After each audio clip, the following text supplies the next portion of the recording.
In message.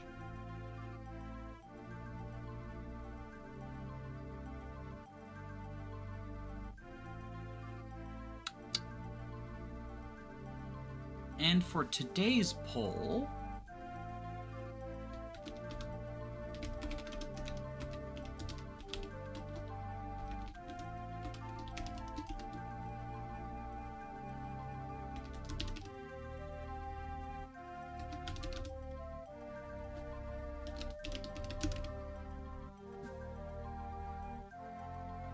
CMGT time.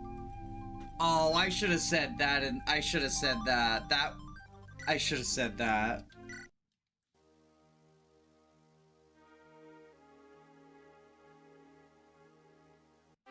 I'm mad I didn't think of that. That's good. Country Golden Morrow's thee. So with the ankle weight, what do Valeria's growths look like?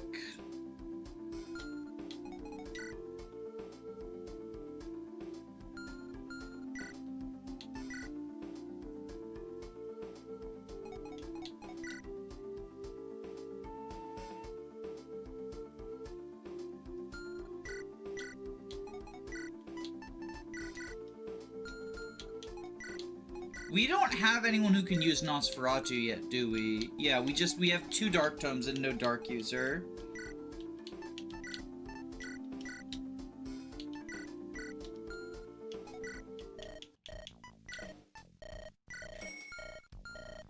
Lara's a Skrunkly, she's the best. Viridian and Zeke are also killed, but no one has the Skrunkly blue hair. Get pugged. Get pugged. I finally made it to a scream. So much has happened. A pug is very lucky. What's up, R.D. Lewis?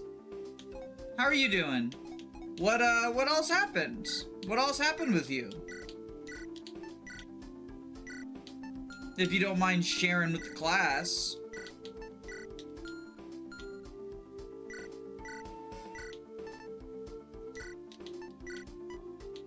Do we have an Axe Reaver? We don't, but we have a Javelin. LaRonde. Ian the loser.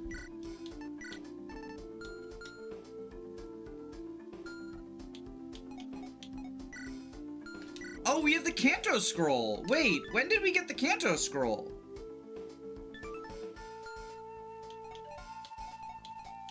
Chat, who should we give Kanto to? Olsen, probably, right?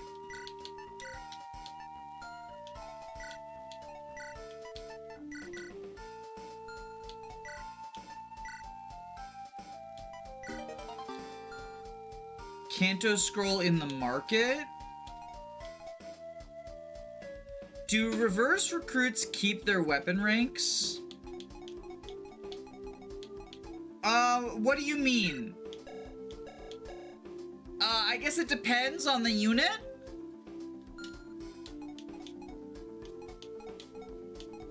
I think it's from the market. I guess I must have forgotten about it. God, Jonas, why are you so fucking depressing? Statistically. 9 strength. Oh, it's awful. Alright, we need to quickly recruit Johan.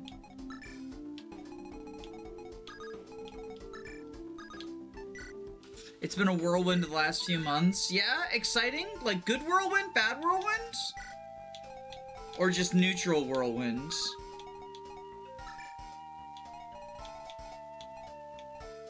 We can very quickly blitz this. Oh, whoops. I gotta check the base. The Kanto and Discipline are in the Chapter 15 preps. Well, this isn't Chapter 15, though. I thought the Kanto Scroll was, like, in the tower, but maybe I'm mistaken. Secret book. I started 3 Houses Maddening Run. I got past the Fog of War map. I hate that map. Thank God the rest of the Fog of War in the game are paralogs. I think the Fog of War in Catherine and Ignaz's paralog is the worst. Because You can lose a unit on enemy phase and not be able to turn wheel, which is so awful.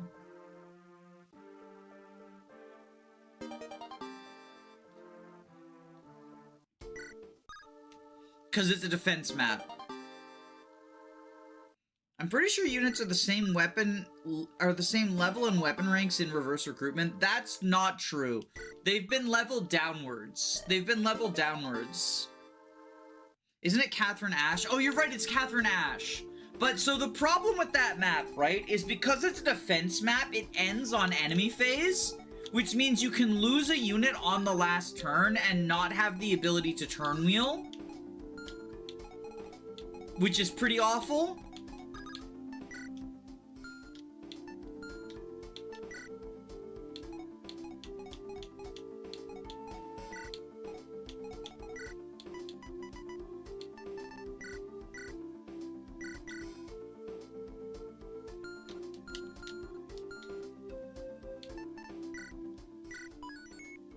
Catherine and Ash, not Ignatz, do not disrespect the funny little man with a useless skill. Keep a close eye on the barrels when the cursor falls on them. Oh, Argent. Okay.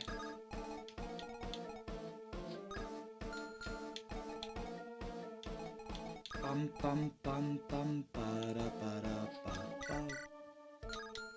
Ba da da da da da.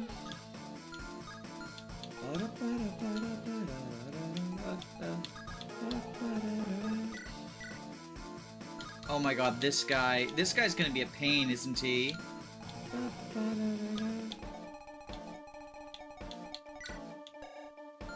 Killing this Iron Axe General, 27 strength, 37 attack.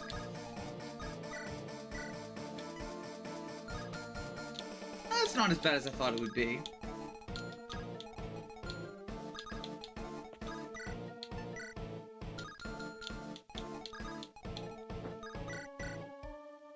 Alright, well, Ironbow U. Raphael might genuinely be the worst 3 houses unit. He's slow, not that bulky, and has a actively harmful personal skill. Oh, because it, like, stops him from doing low HP builds. I think people overstate, like, don't get me wrong, it is a bad personal skill, and it is actively harmful. But I think people overstate how bad it is. It's actually not bad enough to be bad, if that makes sense. Because the healing is so minimal, you actually don't often run into situations where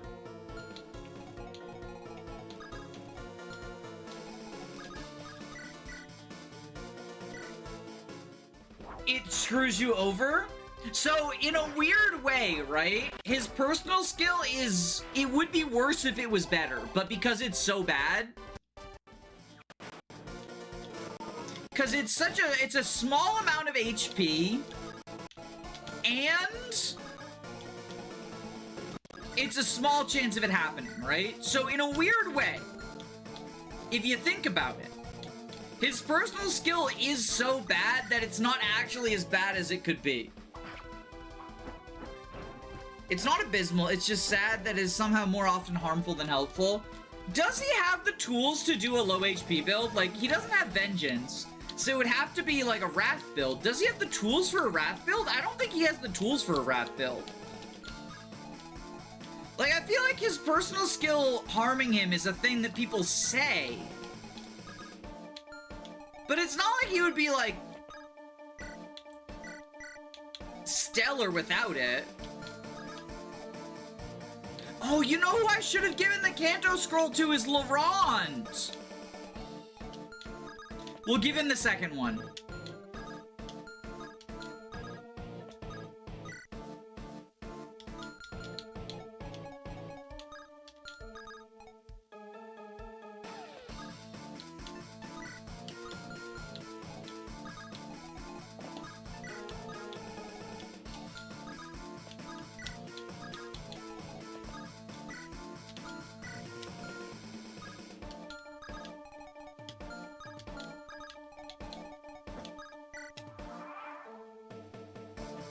He has axe proficiency, and that's about it. Raphael needs Wrath because he has bad combat, so he kind of needs crits to do well, especially since he can't go Wyvern due to the Flying Bane.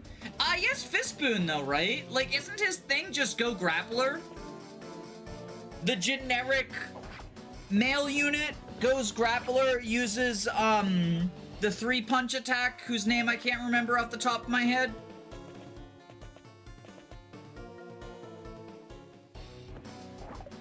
Like, it's not the best thing in the world, but it's something that he and literally every other boy can do.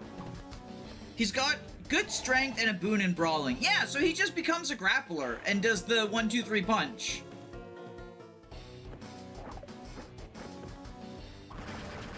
It's not stellar.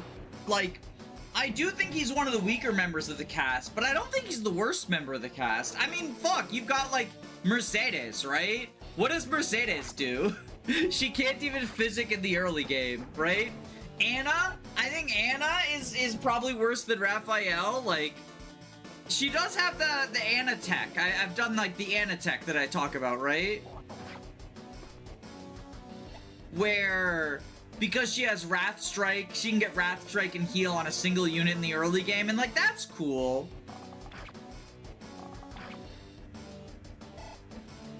She heals and is gay.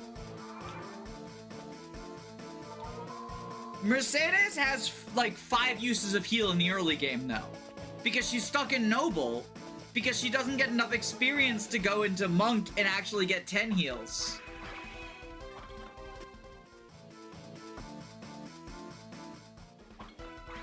Anna gets Rescue, comes for free with a large bullion. That's more contribution than Raphael. First off, does Anna actually get Rescue? Like, genuine question. I don't know if that's actually true. Anna, 3 houses. The fact that I don't remember it tells you how useful... She does get Rescue at B rank. Okay, well that tells you how useful I think both Rescue and Anna are. The fact that I don't remember her getting a movement tool, right? I mean, the Rescue solidifies she's definitely better than Mercedes then, right? But I would argue that that's not better than Raphael. Because you have to get her there. And what's her magic gonna be at that point? Her magic cannot be good enough to have, like, an actual functional rescue range, right? They really cursed a lesbian with the worst unit award. In this essay, I will explain why Mercedes is the worst unit in 3 houses. I mean, she's not. It's Manuela and, the teachers are all, like, mostly worse than the students as well, right? Like, Manuela's pretty bad. People are gonna be like, but she has warp! Oh boy, the last person to get warp. The last person to get warp, and she has fucking, like, 3 range with it. Which, granted, 3 range warp is nice, but do you need 4 warpers? No, you don't. You don't even really need 3, to be honest. Let's grab Johan.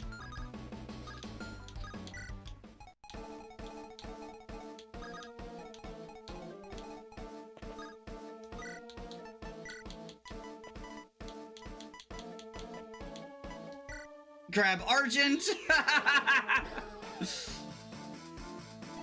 The teachers are bad. You can make Hahnemann work, but everyone else sucks. I think Hahnemann's the worst unit in the game. What is your argument for Hahnemann work? If it's Magic Bow, I'm just gonna laugh. Just warning you that if you say Magic Bow, I will just laugh.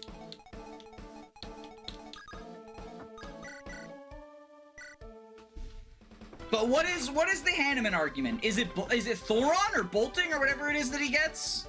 He has Rally Magic, +1 warp range. Because let's be honest, like, I mean, if we're talking about 3 houses maddening mode, right? You're not using magic for anything other than support. Oh no! Argent's unpromoted palette is ugly! This is heartbreaking!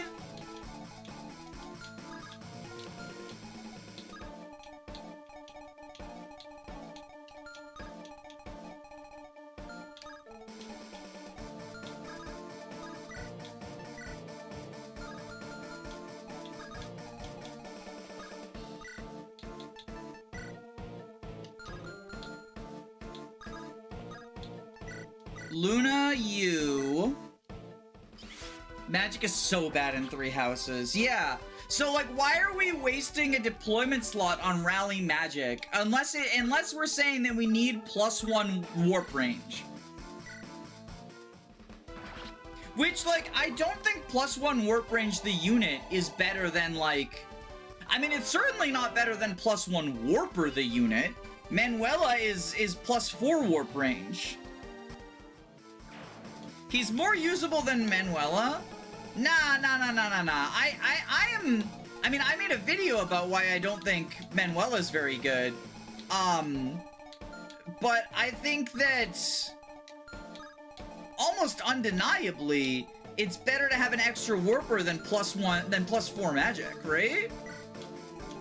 What are we doing with the +4 magic? I guess technically it doesn't need investment, but like, by the time you get Manuela, you're not really worried about tutoring sessions, so she kind of doesn't need investment either. Like, from a certain point of view.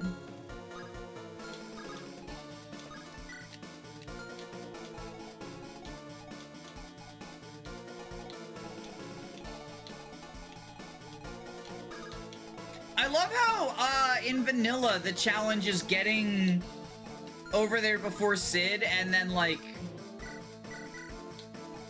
For us, Sid's left in the fucking dust. We just recruited Argent turn 2. Hanneman's voice acting is incredible. The only good mages are Lysithea and the other units with magical combat arts. Yeah, if you want to do magical damage, you do magic combat arts. But do you need rally magic for that? By the time Hanneman joins, do you need rally anything? Because I don't think you do. Rallies are very strong in the early game. But Hanneman joins in the mid game. And so I just don't think the rally magic matters at that point.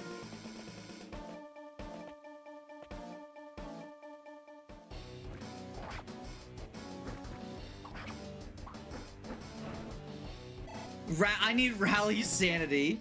Hanneman goes, aha, a weak point, and it's funny. I've been defeated by facts and logic. Unfortunately, I've been defeated by facts and logic. I will now admit Hanneman is the best unit in 3 houses.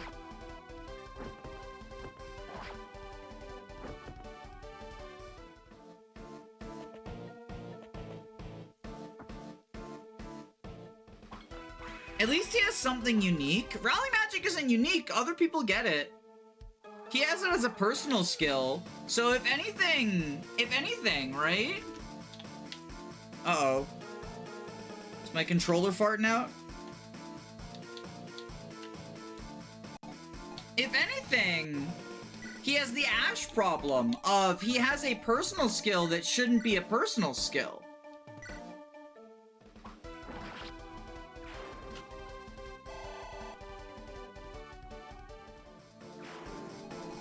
Magic Bow is bad but unique. I mean, okay, but that doesn't, like, something being unique doesn't inherently make it good.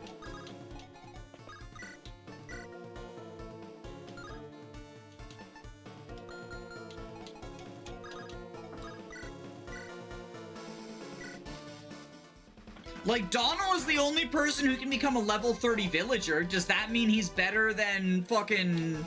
You know, does that make him better than the other bottom tiers? No, he's the worst unit in Awakening. Annette and Ignatz are the only units that seriously use rallies. Yeah, because they're both Chapter 1 joins. Like, you use Annette rallies in Blue Lions, you use Big Knots in Golden Deer. And it's because they're Chapter 1 joins.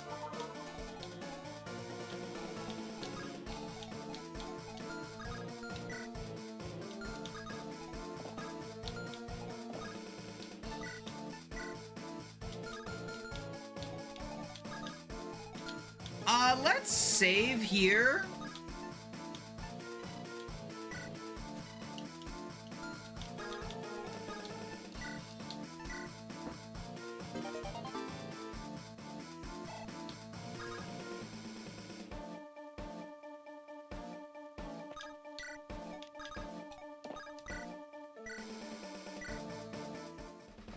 Annette gets Magic Axe, kills things, and Rally's strength is good early on. Oh yeah, I mean, like, if you want to use a net long term, you do sort of turn her into, like, the Crusher Wyvern. I'm not saying a net is bad. I think she's, like... I think she exists, is sort of, I guess, what I'll say. Steal the Pure Water. I don't think she's phenomenal. Don't get it twisted. But... like, the rallies early on are good. And, as you say, she can pivot into the Magic Axe roll, which is nice. If you're using a net for healing, you're doing it wrong. I just don't think healing is particularly valuable, outside of, like, again, the early game. Which is why it's mostly Linhardt and Marianne, because they get early physic, right? Because early healing is useful.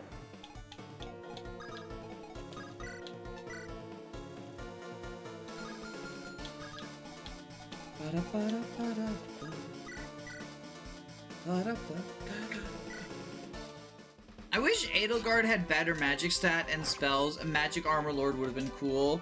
Play Vision Quest for Fire Emblem Game Boy Advance. Smiley face. I haven't heard a single person say Hilda's better than Claude. I mean, you kind of just heard me say it, but that's putting words in my mouth. I don't think Hilda's better than Claude. But I was reading your message out loud, so now you have heard a single person say it.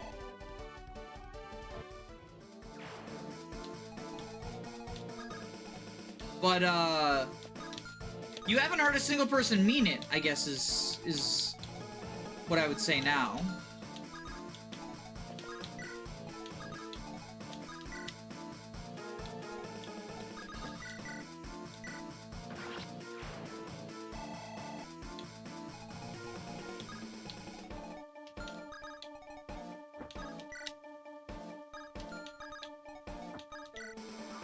Argent has, like, ridiculous stats for this point in the game, right?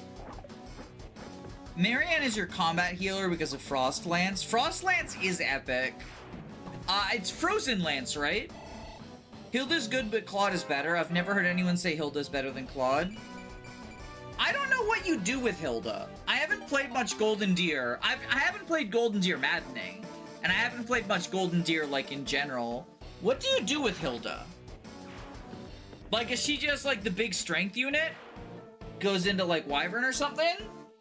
That doesn't seem like it'd be, like, very good. So there must be something else you do with her.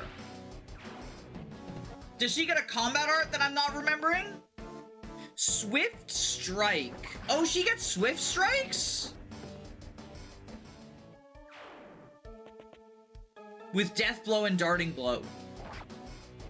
Why Darting Blow? If you're using Swift Strikes, you can't double with combat arts. No, she doesn't get Swift Strikes. Okay. Swift Sparrow. What's Swift Sparrow? Darting Blow is Swift Sparrow? I have never heard anyone call it that before. What? What do you mean by that? It's a Fire Emblem hero's term. Oh.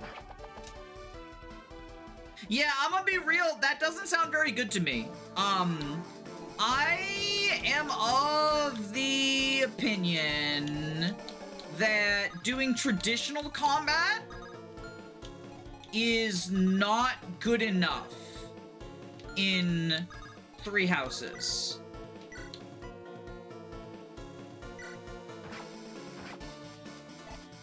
And that you want, you know, some sort of gimmick, some sort of combat art, usually. Hilda doesn't have any relevant combat arts. Is there any downside to letting the green units die on this map? One of them is recruitable, but otherwise, no. I mean, I guess if you're not planning on using the recruitable green unit, there's no downside for any of them, but... I'm learning that Hilda's kind of bad.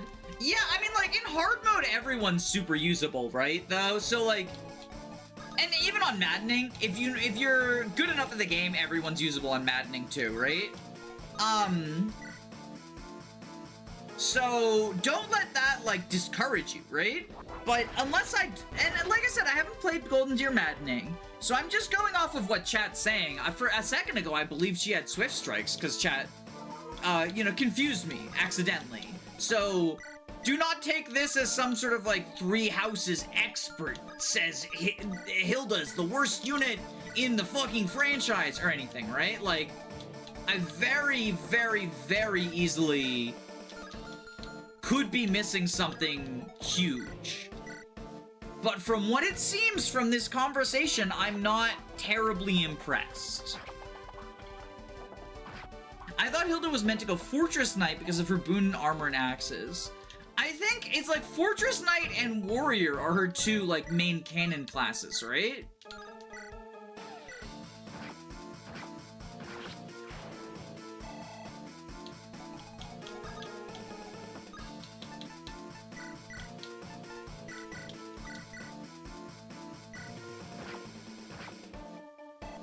She has good stats, but that's about it. Unfortunately, 3 Houses is, at least in my opinion, the game where stats matter the least. Make Hilda a cleric for the Sarah cosplay. No, just warrior. Well, she's in whatchamacallit, right? She's in Cindered Shadows, and doesn't she get Armor Knight and Warrior in that? Defense 11, attack of 33, Jesus Christ!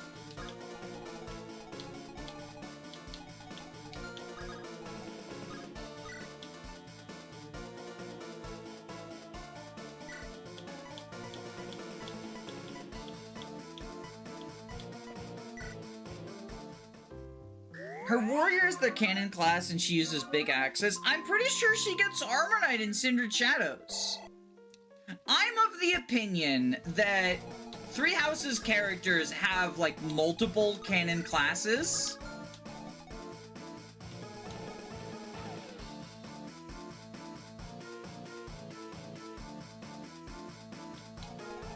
Oh, she just dies. Can we fix this? 15 AS? Jesus.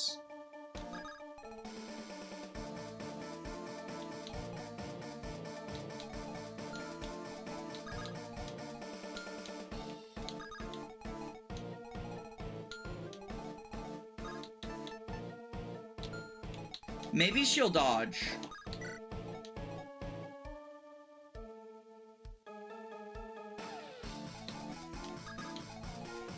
Because, like, I would very much like... Oh, you know, we can fix this.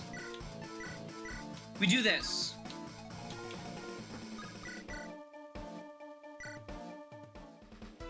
Who cares about canon classes? Go Omniochi Valoria. 3 more years of 3 Houses Discourse. Dorothea's canon classes are Dancer, Warlock, Bernie's are Bow Knight and Sniper, etc. I think everyone has 2, right? I think there's obviously what they show up as an enemy is, like, more canon. But I don't think it would be wrong to say that, like, a class that fits their boons and banes, would be, like, kind of canon-ish at least. And then the Cindered Shadows people each get 2 classes. Like, Edelgard gets, what, Armor Knight and something else? Wyvern, right? Ash is Sniper Assassin. You know what's a hot take? I really dislike canon classes. Like, as a concept or using them? Because I think it can be fun to use a unit outside of their canon class, but I don't have a problem with them existing. If that makes sense. I'm pretty sure Petra has her base timeskip outfit as a Wyvern Rider too. Is the audio distorted for anyone, or is that just me?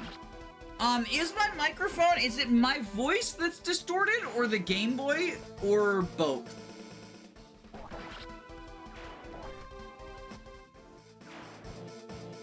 I'm distorted. Oh, did my cat fuck with my audio settings again? Let me... The enemy phase music is off. You're soft. I'm soft? Really? It looks like my microphone volume is like, it's just outside of peaking. The enemy music is off? I can turn the Game Boy down. Maybe that's the issue?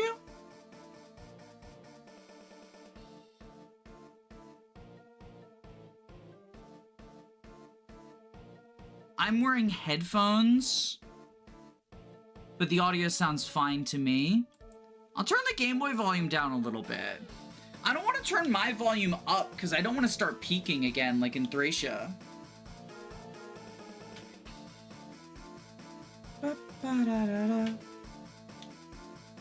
Oh, hold on, my controller's being a butt again.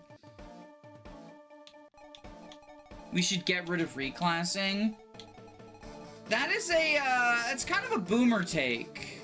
I say that as like, you know, a lot of people, a lot of like boomers have that take, right?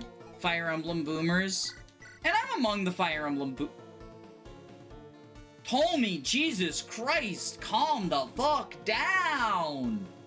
What is that? That's 56. That's a kill for whoever we want.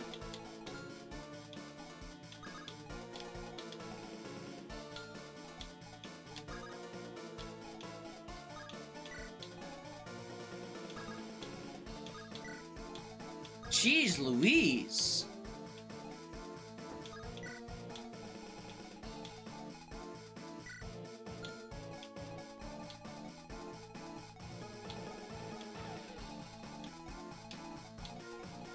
Do we want to feed Johan? Let's feed Johan.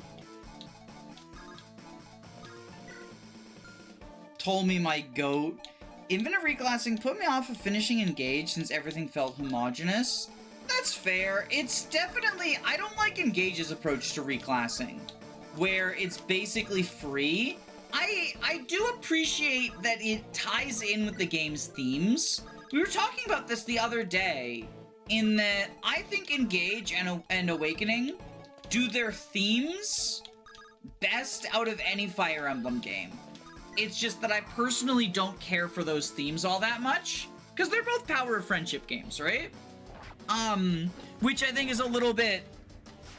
It's not my style, but I do think they do them, like, they incorporate them into so much of the gameplay and the story that I think it's admirable. Oh, Argent, I'm sad. You have bad growths. And bad bases. I mean, 18 strength is nice, but... But yeah, I get that, like, so the reason that Engage's oh, never mind. Crit. Told me he's just gamer. Har. Mighty fine skills, you're really something. But the reason that reclassing is unlocked via your ring bond level is because it's, you know, it's Power of Friendship stuff, right? I just don't like how it affects the gameplay, you know? Engage is practically a multi-classing game because of the rings. Yeah, it does kind of feel like that sometimes. I don't know Three Houses theme of I don't know what the fuck is happening really well with the Fog of War maps. Three Houses is a tragedy, but everyone is allowed to survive. Which, I think that's kind of not a great tragedy. I mean, not everyone, but you can save almost every student. Which is not my favorite thing.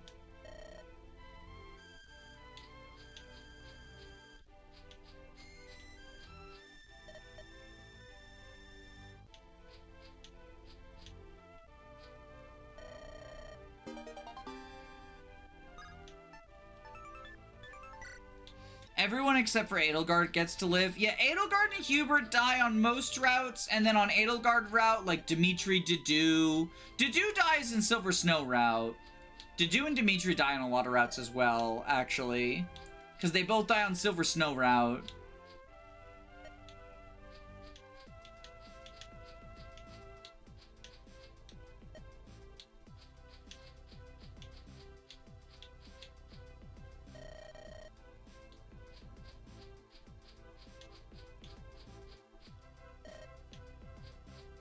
Dimitri dies on every route except for his own. Oh, does he die in Golden Deer?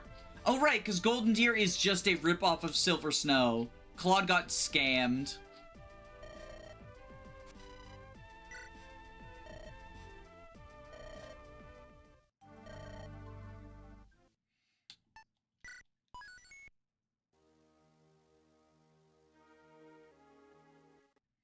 Three houses would work with out-of-class... Three houses would work better without out-of-class recruitment. I think in your first playthrough, out-of-house recruitment should have been more limited. Like, I think it should have been... There's a limit to how many you can get outside of New Game Plus. That would have been, in my opinion, the ideal, ideal way to handle it. Oh no! She is Jonas! She is a wyvern. Okay, well, she dies then. She dies then. Sorry, gamers. Sorry to all the lesbians.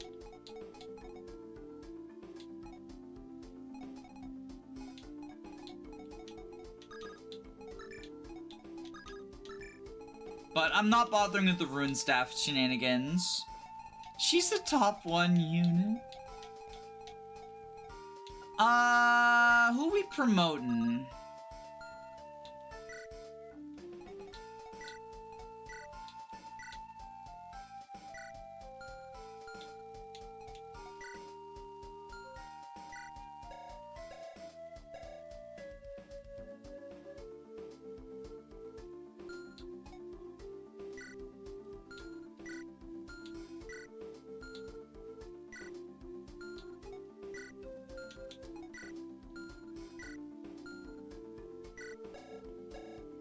Wrath at 15, Resolve at 15 plus.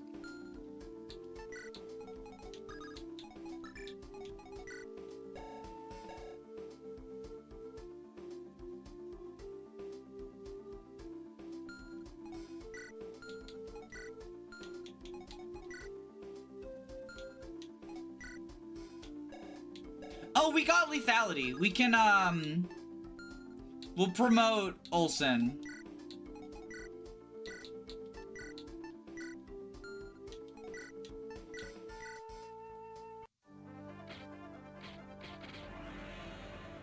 I can't wrap my hand around a good way to keep Jonas alive in vanilla. He's the only character I've not recruited. Even adding to him is a big scam. I feel Cold Steel is deeply flawed. I think its executed tragedy is slightly better. What's Cold Steel? As far as keeping Jonas alive, I use the Rune Staff to trap him in a 4-way formation. Just like trade the Rune Staff around, hit 4 ruins on him, and then he's trapped. That's how I think you keep him alive.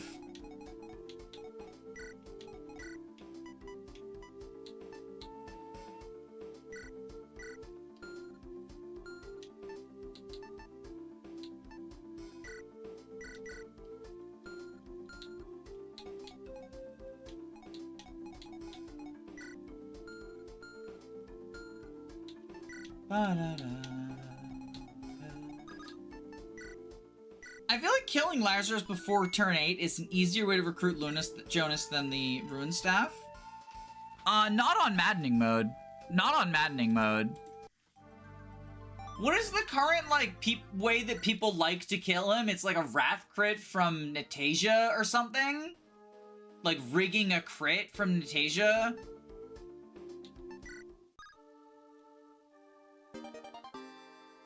You keep Jonas alive by hacking in a sleep staff and putting him to Betty by. I think the Rune Staff is just a lot easier. Like, all it requires is, it's a resource. It's more costly than killing Lazarus, but killing Lazarus on Lunatic, I know people do it. But Lazarus himself is also less of the problem than the Cavaliers that show up because you backtracked and now you're getting chased down by them. Kenneth, Luna, Adept, Stefan. That's another strat that people use. Yeah, that's another strat. Kenneth, Luna, Emil, Elfire, Armor Slayer, Adept, Stefan. Yeah. Like, you have tools, but then remember, you're sending people over this way for, like, at least 2 turns. You have to survive the ballistas, which, like, you know, Emil's slow as shit, right? Also, you have to deal with these guys, right? Dealing with these guys is a problem. The 6 promoted enemies guarding him? And then you're spending all that time backtracking. Whoever gets the Lazarus kill then gets trapped by the Cavalier reinforcements, and it becomes a whole hassle, right?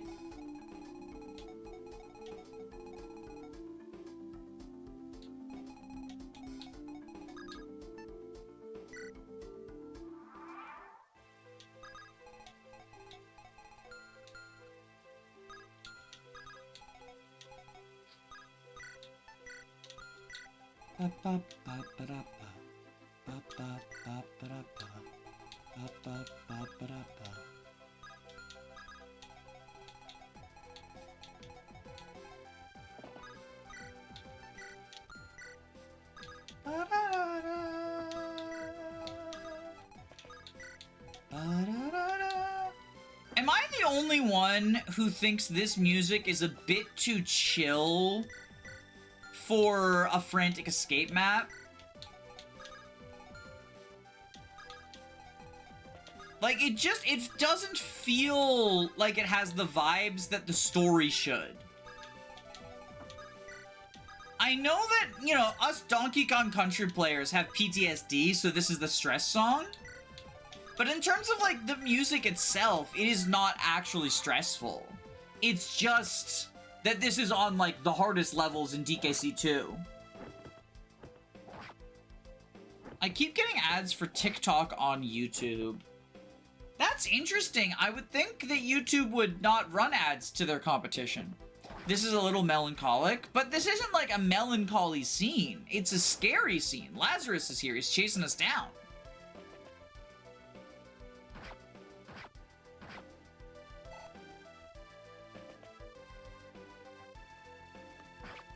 Oh my god, Johan actually has good bases. What the fuck? One-rounding the soldier. I think Retina's going for is that Blair's emotions of having to lose Sid. I guess I can see that. It just feels... I don't know how to put it. It feels like it doesn't fit.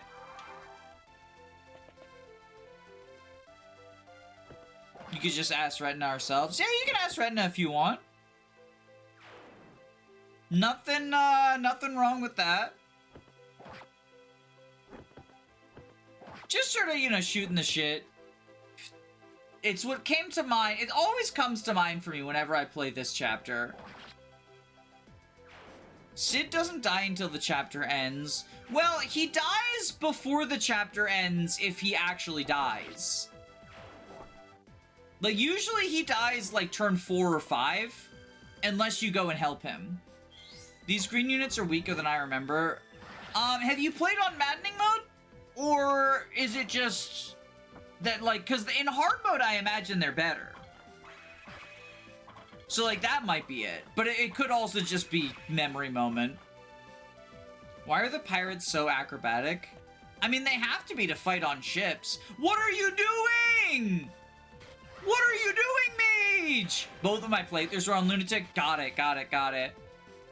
Wasn't trying to question your gamer cred. Just the first thing that comes to mind when someone's like, oh, this, like, doesn't match my experience is, well, it could be a different difficulty. So, hope that didn't come off as, like, insulting. Insulting of the gamer cred. That's so real. Yeah, like, it's just, you know, it's how it be. It's how it do be.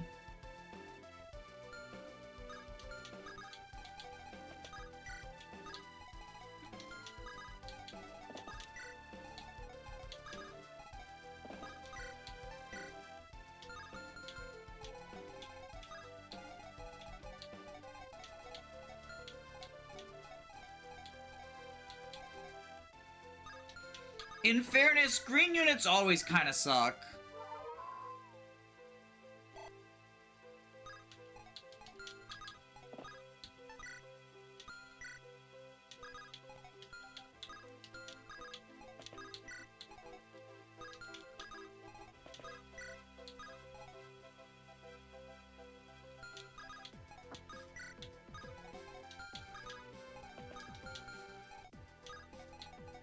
Green units be suckin'.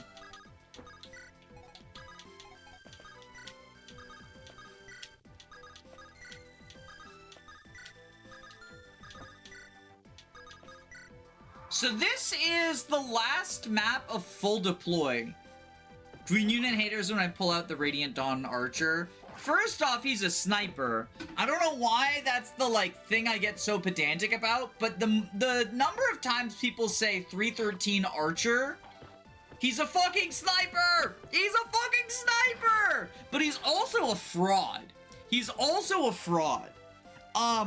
He got, like, hyper blessed in a YouTube Iron Man or something, and became a meme, and then that spread.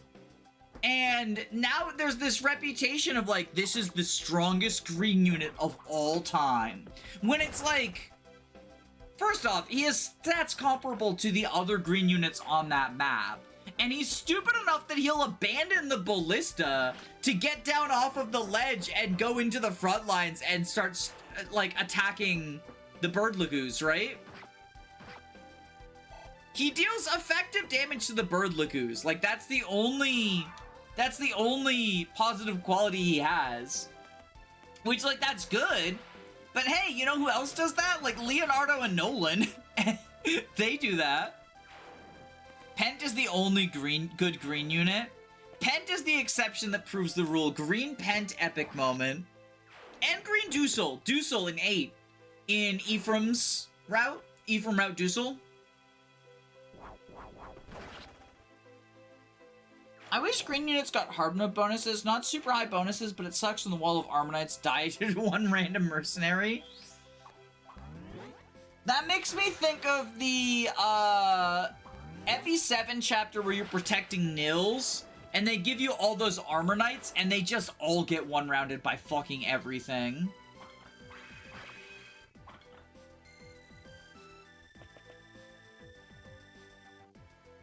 Thank you, green units. Dusel is recruitable on that map, so he doesn't really count. I mean, he's green for half of it, though. I think he counts. He's green for part of it. What the fuck? Hi, Manfred! How's it going? You fucking weirdo? Well, I guess we learned how the Spelt Valus goes. Oh, do you have any supports? None that gain attack. Damn it.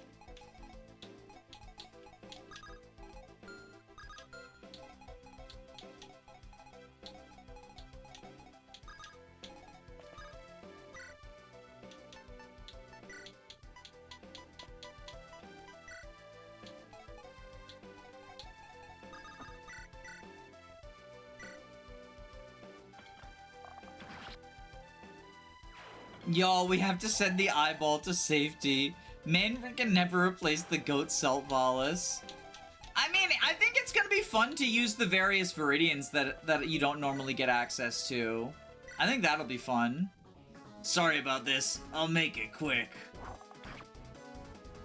Yeah, I'll make it quick too. I'm sorry, Jonas. Well, done. Guess I won't be transferring now.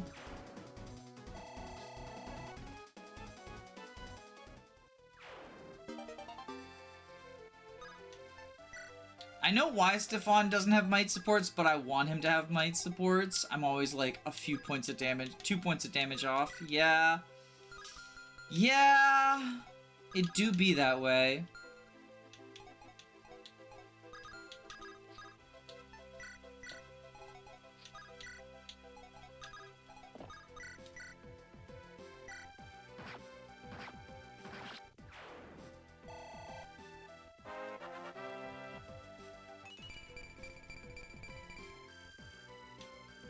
It begins. It begins.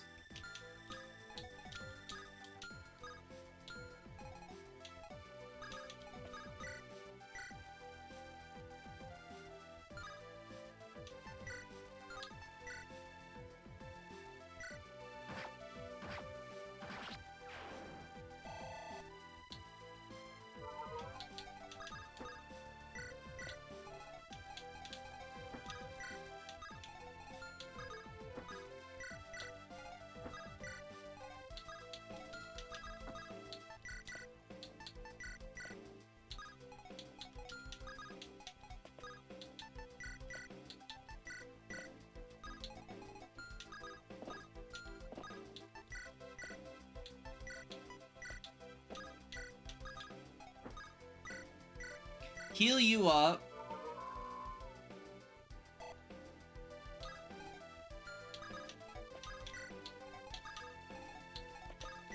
Alright, and now these green units will get a chance at glory. They have their chance at glory. I'm realizing this chapter looks really unengaging without the Lazarus objective. Running away from the enemies is pretty engaging. Like, figuring out how to initiate against this first group can be tricky. And when the pirates show up and sort of try to pincer attack you, or when Lazarus chases you down, I do think this chapter has some stuff behind it. There's some juice. All of the RR chapters are gonna look a lot worse than they actually end up being.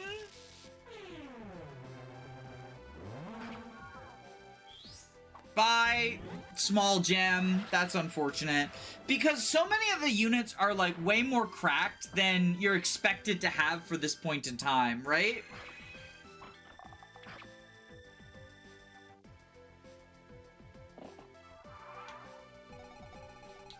But, like, remember, you don't get a ton of you don't get any flyers at this, or you have just one. You have, Rachel.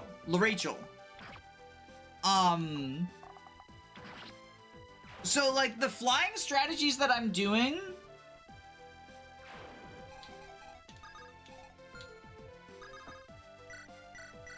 wouldn't be possible in vanilla, right?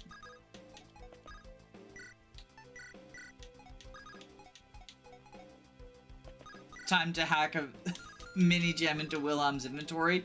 You know, I think you're referring to the Cerulean Crescent, the S-rank axe gate. And it's funny, we never used the S-rank axe, right? So, like, I made that an invalid run for no payoff. We never even used one. Ian replaced Desmond. That's funny. It is funny. It is.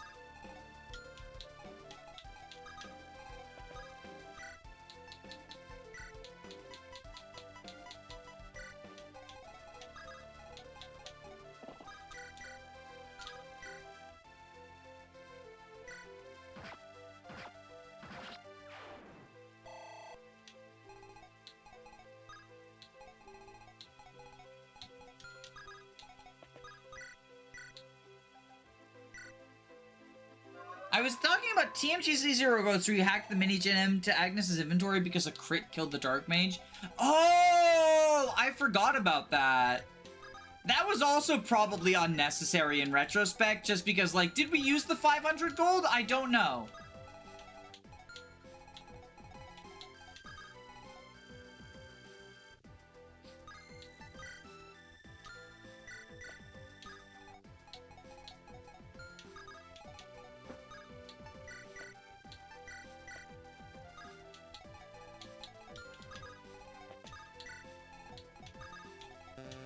But yeah, I forgot about that in Zero Growths. Good memory. That was a fun playthrough. I hope at some point Renda makes another hack and Ian shows up as an adult with super good stats and also double lion. That would be a funny meta joke. Alright, so now Sid is probably gonna die soon. I don't think he stands up to these promoted enemies. Everyone get your 07s ready.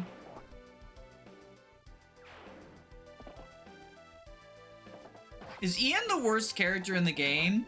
Yeah, I think so. But, like, he's also a joke character, so that's not, like, bad. 06. Wrong number. Hey, guess what? You can try to submit Ian into Retina's 4th hack? What do you mean by that?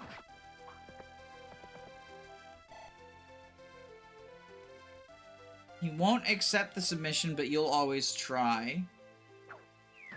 Who's the worst non-joke character? Addington. Addington, and it's not particularly close. I am not Addington pilled.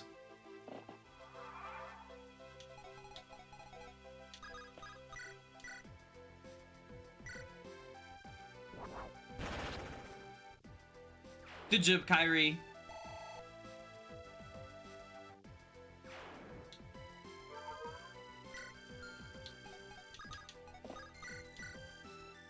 Oh my god. Why? Why? Clark, please. I'm begging you, please.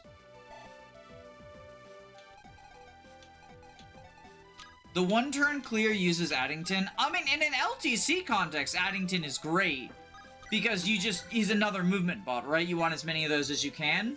But I'm not talking about an LTC context. In an LTC context, Addington is absolutely phenomenal. But in a non-LTC context, he's just another movement bot that you don't need.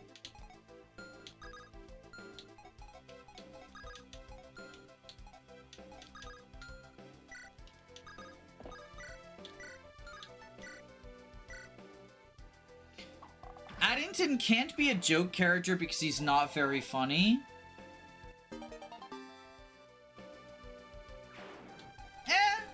I think it depends on your sense of humor.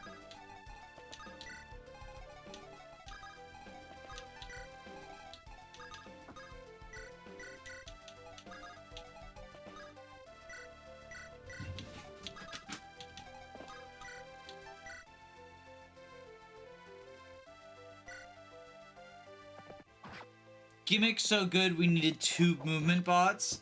I mean, LaRond at least shows up with like an actual... He can have an actual magic stat, right?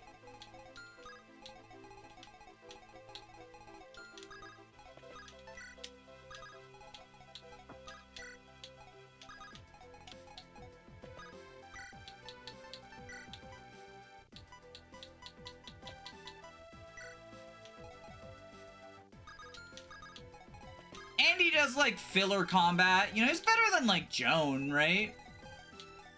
Because filler combat plus, like, actually potentially doing something.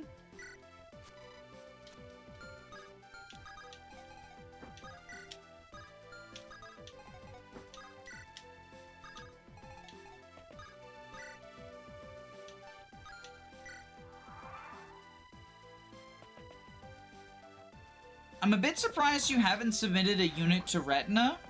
What do you mean? I'm not like a ROM hack creator.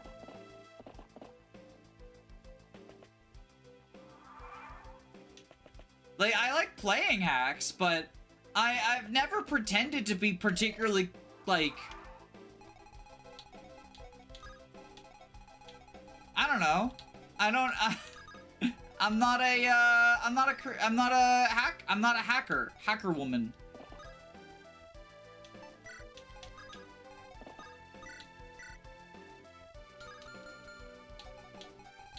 Heal up your boyfriend. I explained it above. Mr. Pirate is here. Yeah, we can deal with Mr. Pirate. It'll be fine. I haven't played any ROM hacks yet. What do you think is a good first one? Well, that is a complicated question. What sorts of things do you typically enjoy in Fire Emblem? Like, do you like skills? These are actually like... Oh, the speed, though. But these are decent-ish stats for this point. Do you like skills? Do you like the GBA era? Are you looking for a game with, like, really challenging gameplay? Are you looking for a game on the easier side? Something wacky with, like, you know, a lot of different tools and options that you wouldn't normally get access to?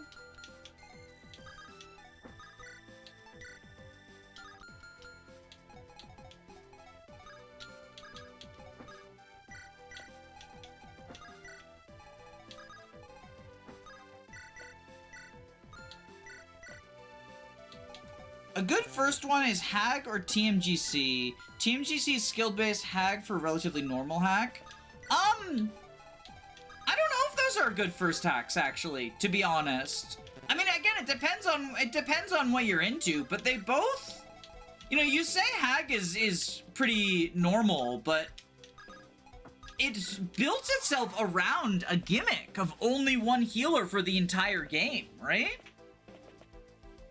I don't think that's very vanilla.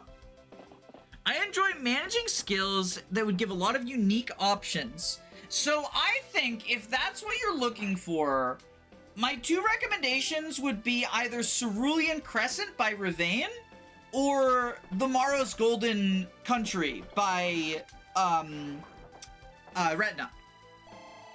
TMGC is kind of hard. On the highest difficulty, yes. But remember, these games do have normal and hard mode. And the nice thing about, I think this applies to both TMGC and CC, but it might just be TMGC.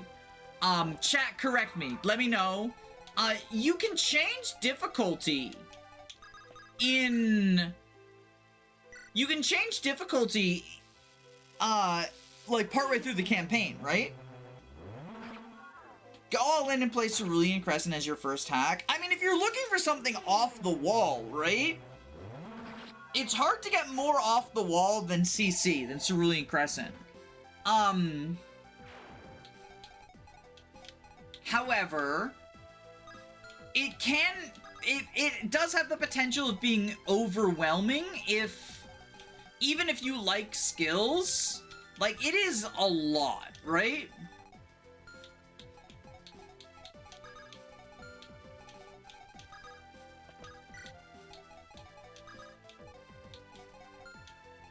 CC has artificial difficulties, like adding levels or adding modifiers.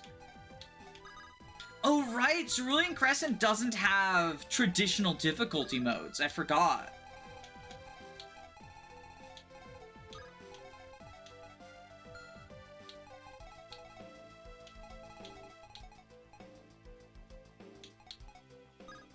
Tonamon's, like, super getting benched, but I should probably keep him alive to see if we can get the Tomahawk for Valeria. Or the Hurlbat, I mean. I've heard about Cerulean Crescent before, and I've been catching these TMG streams, so thanks. I'll probably get Cerulean Crescent to try after I finish my current one. One thing that I really like about Cerulean Crescent as well, in terms of, like, as a first hack, right, is... while it does have,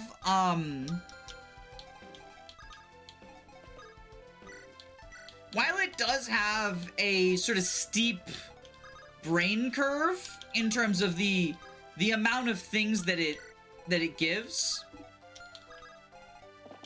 it has its own, like, special tutorial that helps you to learn the skills of your starting squad.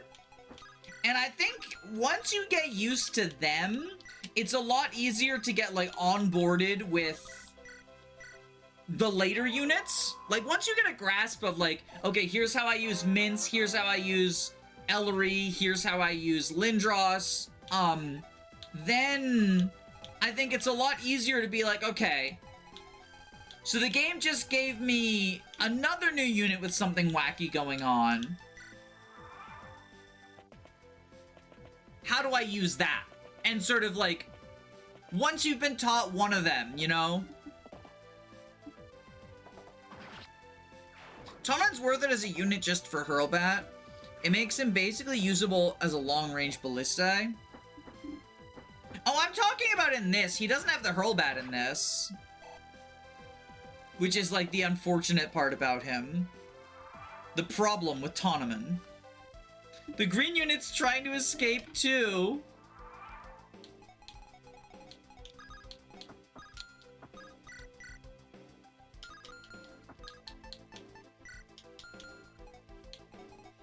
Clark, I'm really fucking trying with you, buddy boy.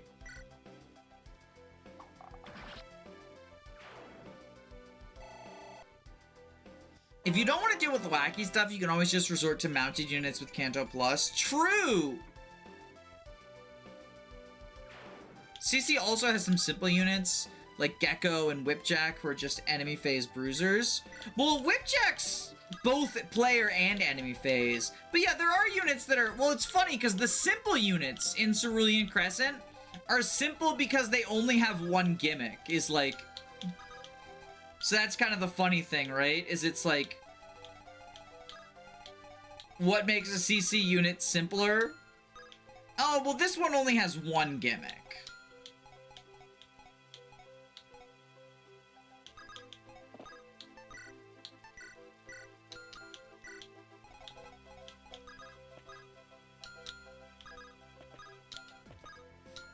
Because most units have between, like, 2 and 4 gimmicks, I feel like.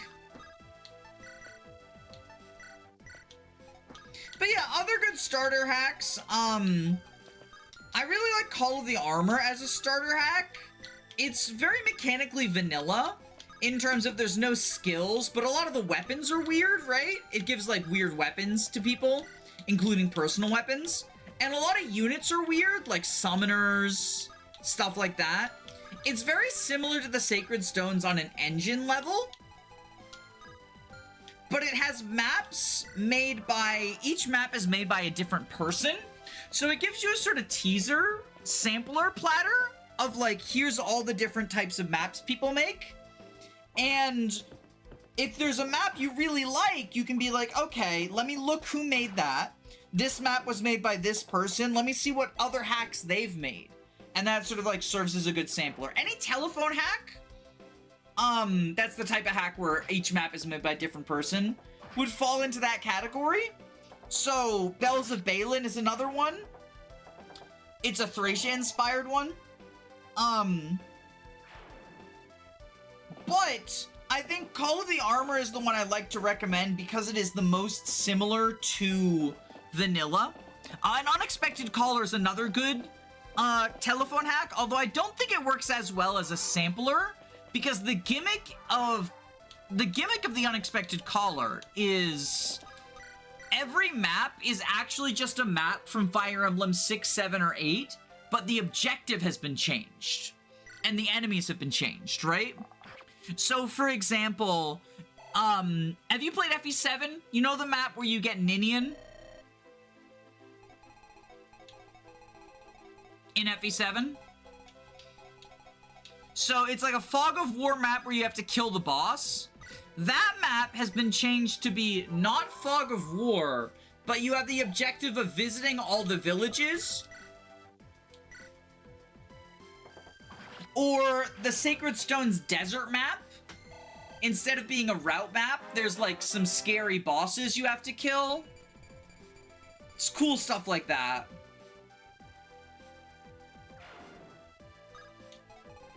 Cerulean Crescent has cool summoners too. They're non-traditional and work independent of their summons.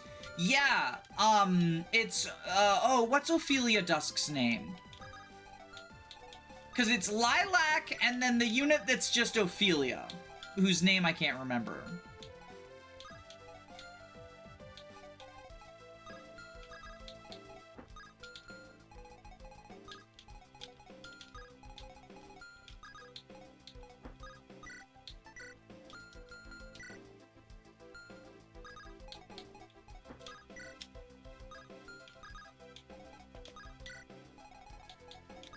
Man, this map's a lot easier when you have, like, 5 flyers. One of whom is fucking Tolme.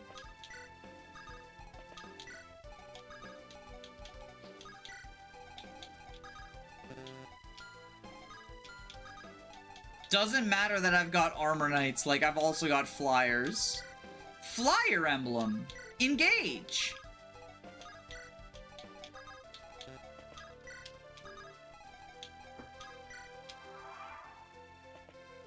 Estelle is one of my favorite units because she's the only one with access to reposition.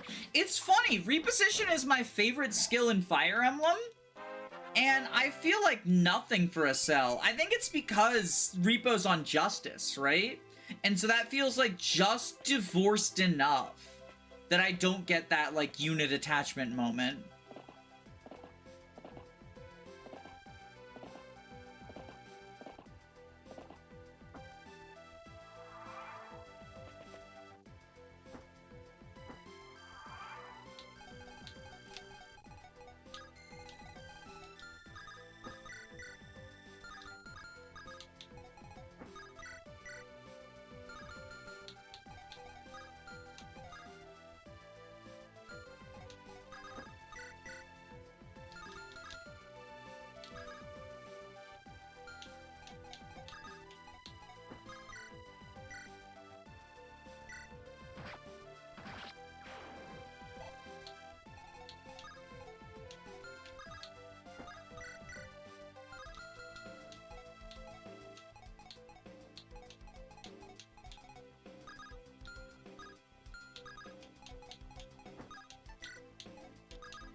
Get a crit?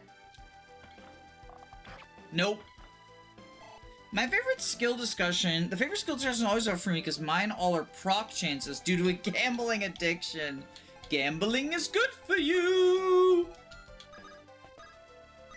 Sorry, anytime gambling comes up, I always just get the fucking Pegasus from Yu-Gi-Oh! The Abridged series popping in my head. It is, unfortunately incurable.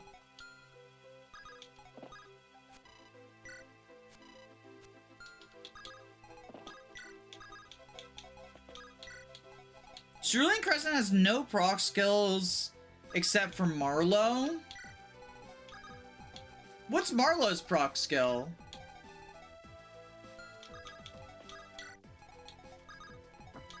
I'm having trouble remembering it.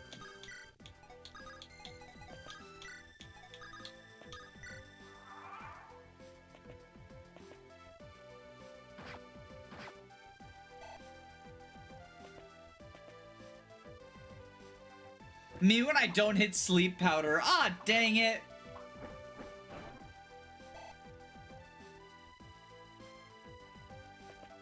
Cause I thought Marlowe's thing was just, he had the Braves. He doesn't have a proc skill. His status affliction is consistent to inflict. Oh! Right, sorry, I got Marlowe mixed up with, the Lance Cav, the shitty Lance Cav. No, it's got randomness, but it's not a proc skill. Yeah.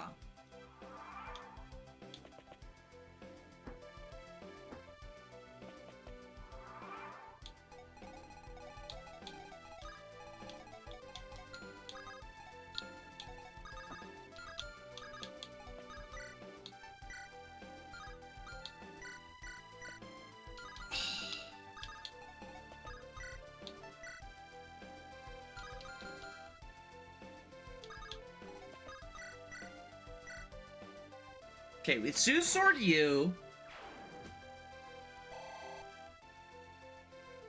Riker is basically Stefan. Yeah, because he has, like, Adept at full HP.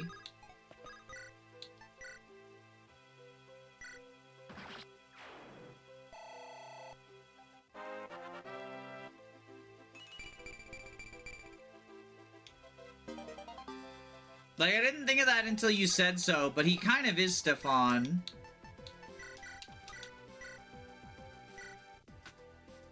Johan Gaming!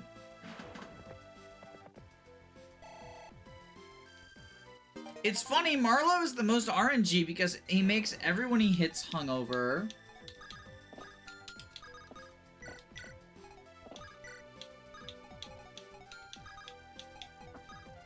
Is that the lore explanation for why they get statuses?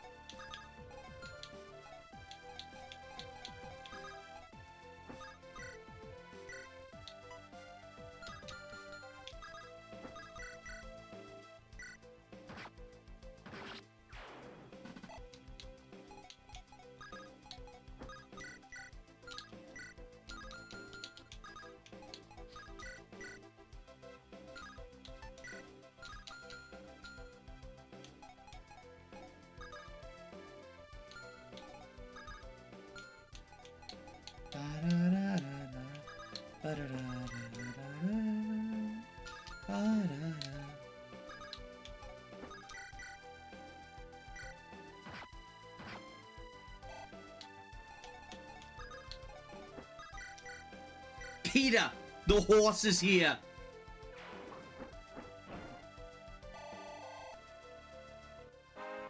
The one thing I bash both CC and TMGC for is everything turns into effective weapon gaming. You see, I actually like effective weapon gaming though. So I'm fine with that. I'm fine with it dissolving into that.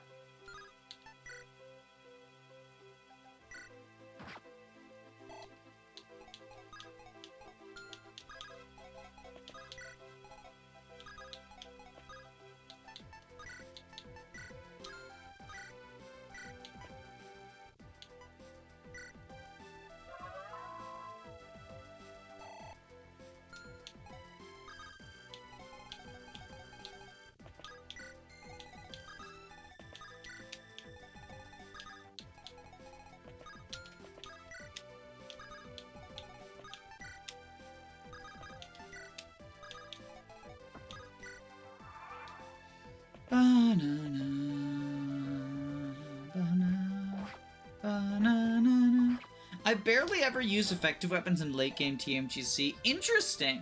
I use them all the time, but I can see, because you have a lot of tools, so I can see potentially why you might not.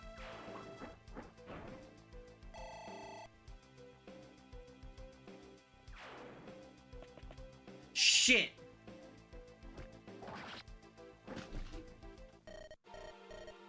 Well, Peter, you're benched.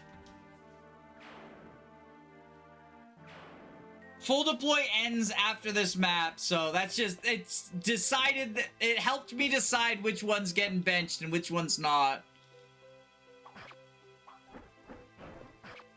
Rip Peter, the horse is here.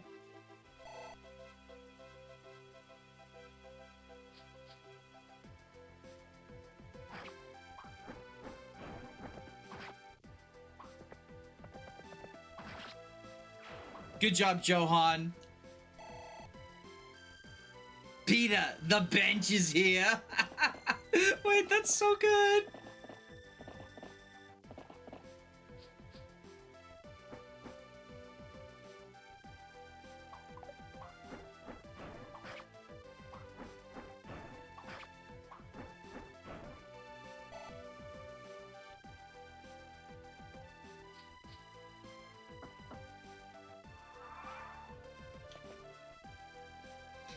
Swing, swing!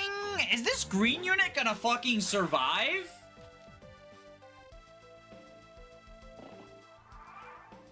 Like, this green unit wants to live.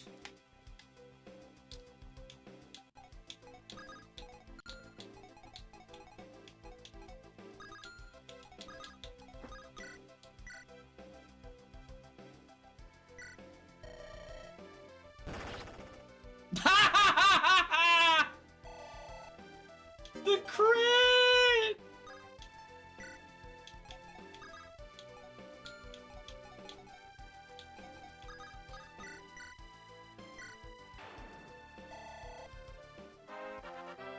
That green unit seeks salvation for all of mankind.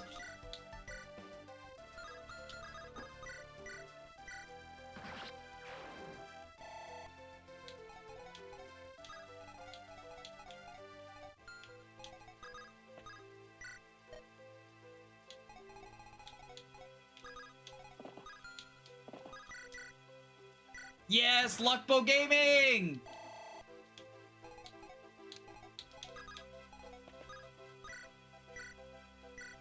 Heal up Jonas.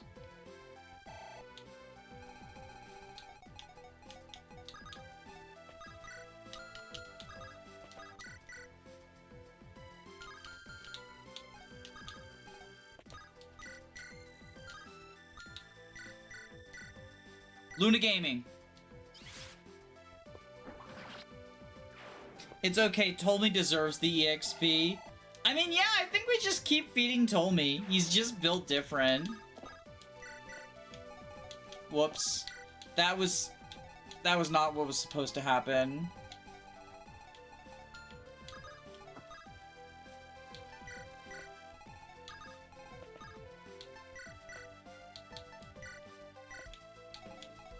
That was a whoopsie doodles.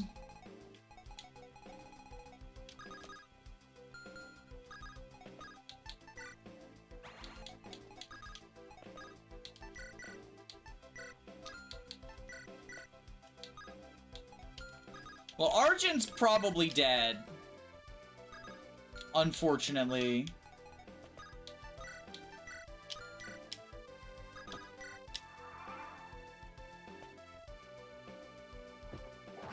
Yo, no, double Reaver! I've been outplayed.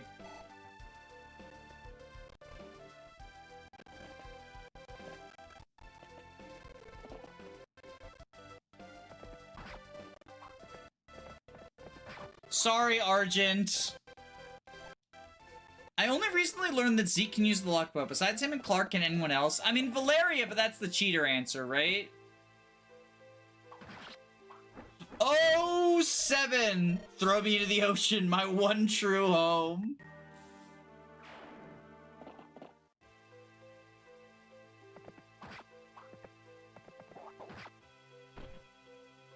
Who did Peter replace again?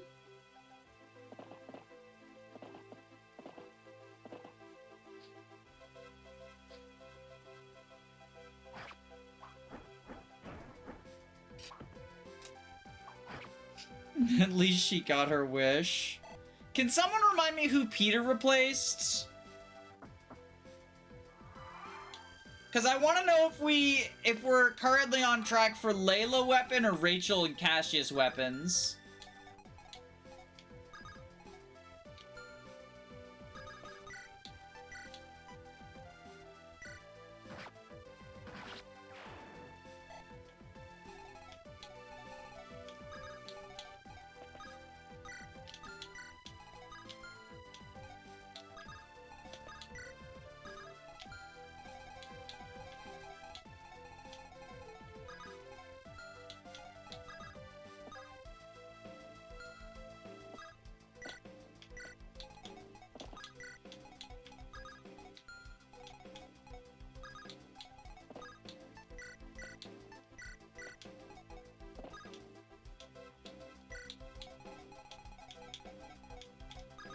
Clicky clacky, clicky clacky.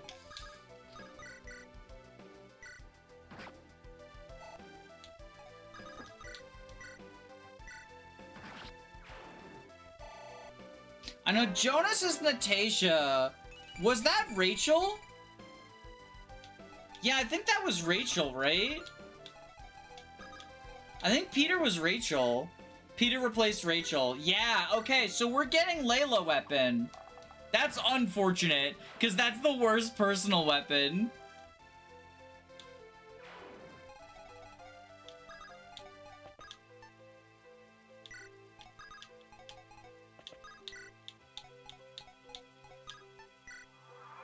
Because Tonaman's got the Hurlbat. It'd be nice to get Hurlbat. That's unfortunate. I mean, who knows if it's actually going to be Hurlbat, though, right? Oh, we might be resetting anyway. Because if I'm not letting Joan die. And I think the peg reaches her.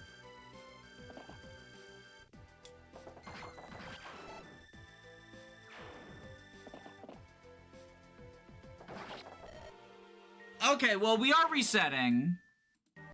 So Peter has a chance. How is the evil eye required? It usually comes as felt. Did it come with Manfred?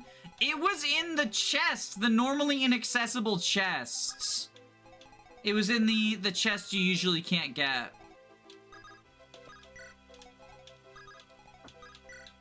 In chapter 2. Or chapter 3.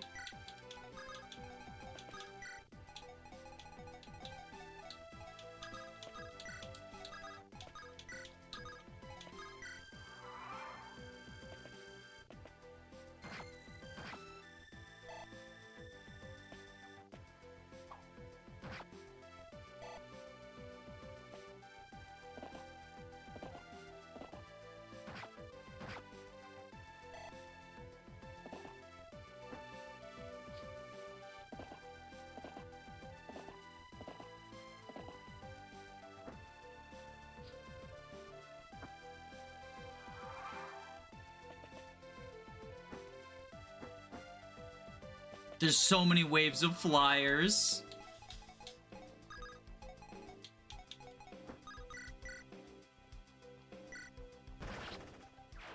Oh my god, Ptolemy's just, he's critting like crazy.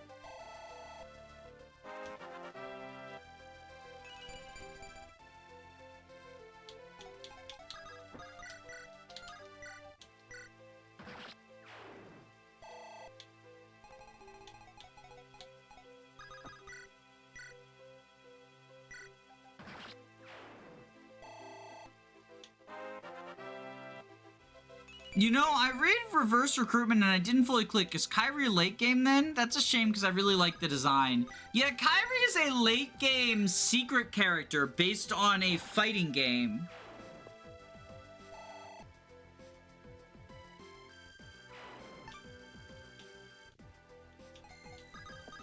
She is normally recruited by... There's a house in the late game.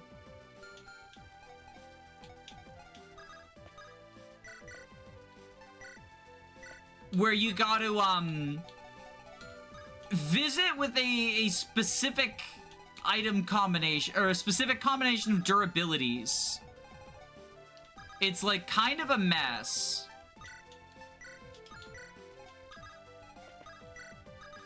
But, like, it's a secret character, right? So it's supposed to be kind of a mess.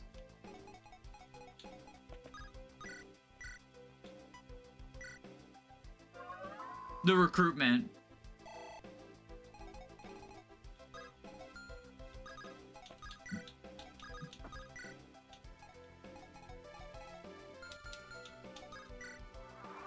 She's based on Bacon?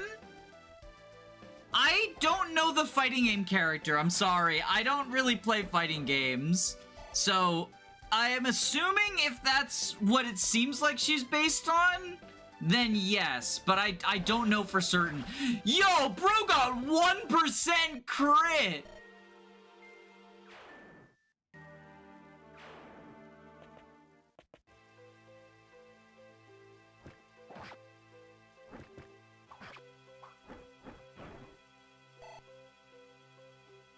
Wait, do we lose the Hurlbat if we lose Tournament? I don't want to lose the Hurlbat.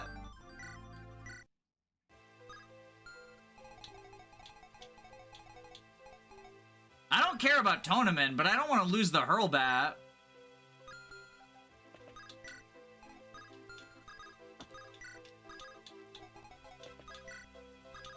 Yes, she's based on Bacon. Bacon is a samurai with a missing arm who lost everything to a tragedy. That sounds like a fighting game character. That does. Like, that tracks.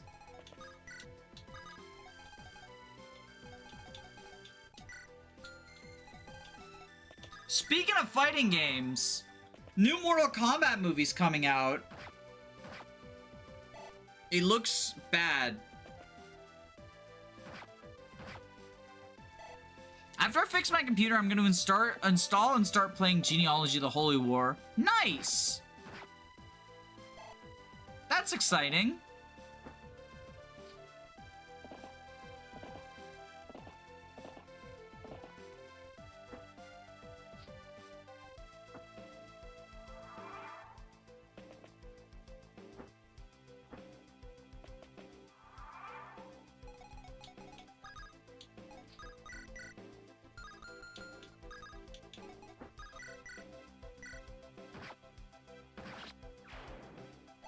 No one cares about her backstory, they just like her boobs.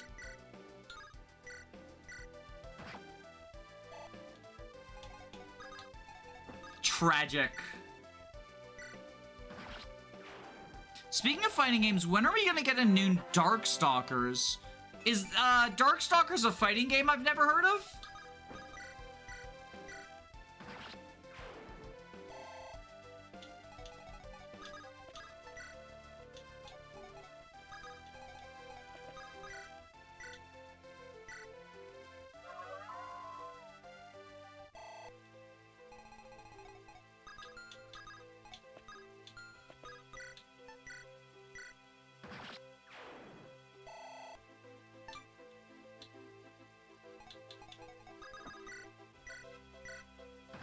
Capcom ain't ever gonna release the Succubus what Morrigan the Succubus is from.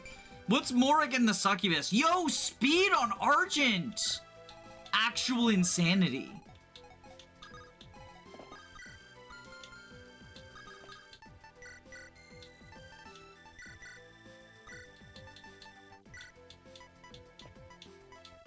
Green unit, you're going to the line of fire. Sorry, buddy.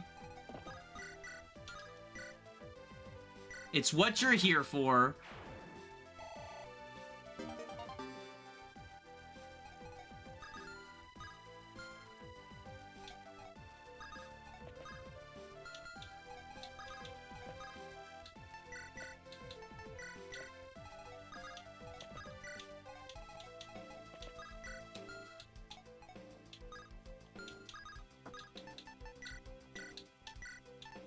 Maybe Ian will not get 1% crit.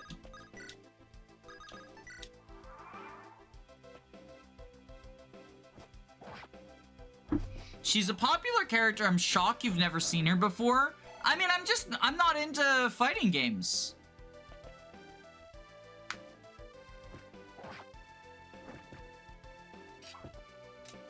Like, you know, I imagine someone who's not into Fire Emblem, like my wife, whatever, right? Doesn't know anything about Edelgard.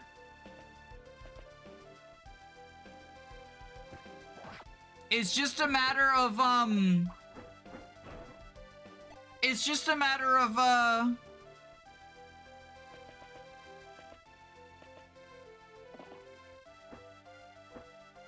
specific interests only applying to certain people, right? Bye, Argent. We're gonna throw your body in the sea.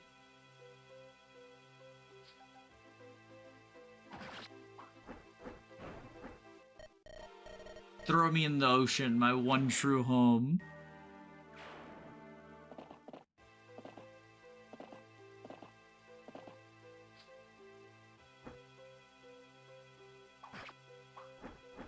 PETA. You live.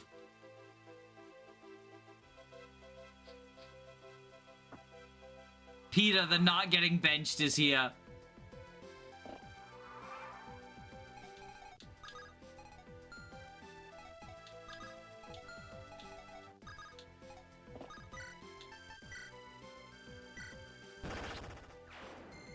Holy shit. Meanwhile...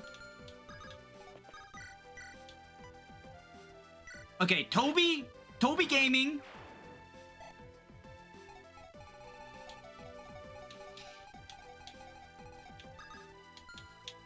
Can we Sooth Sword? Sooth Sword you. Darkstalkers is niche. Most people just know about Street Fighter. Even Street Fighter, like, I know about Ryu because he's in Smash Bros. But I don't know anything else, really.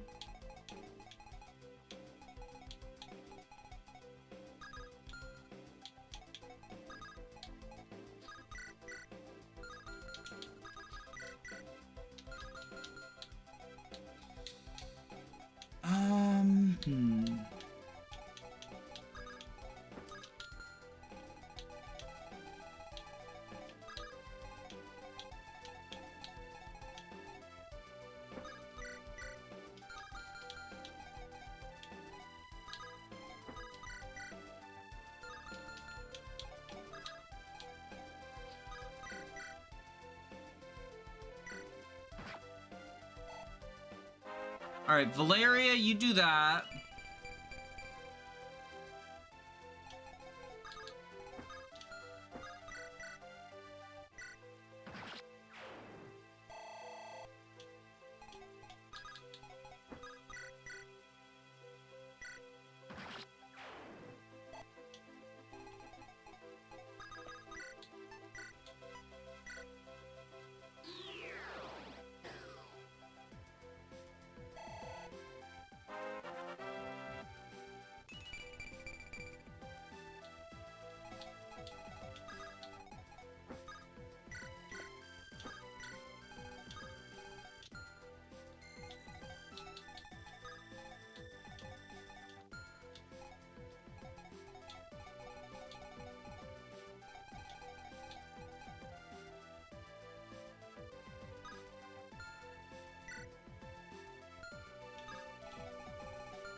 Go over here.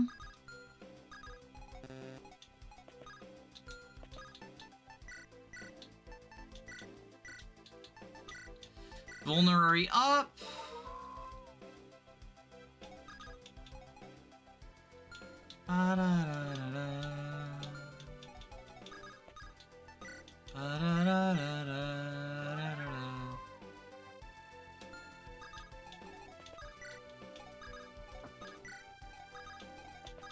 Alright, we should be doing well.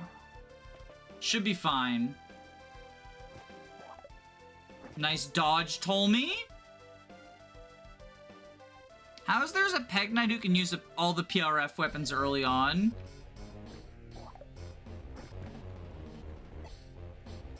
I'm not gonna walk up to a stranger and ask if they know Blaze Blue or Guilty Gear XXXente plus R. It's funny you say that. I did the same thing in my first day at college. Yo, Sword Reaver! Doesn't matter that she's getting reaved. She's still... Oh my god, she's fucking invincible. She's fucking invincible. Even getting reaved. This is reverse recruitment for anyone who's wondering. This is reverse recruitment, yes. Stab the peg. Stab the peg. Johan is so stupid.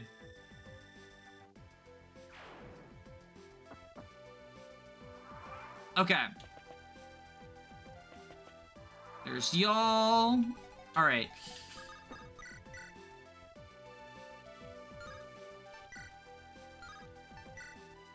Ironbow, you?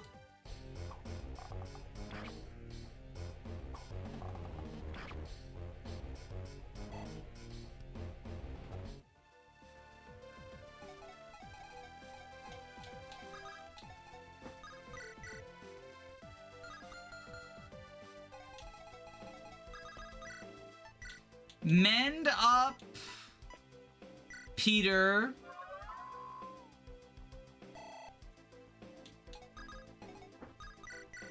Peter Ironlands.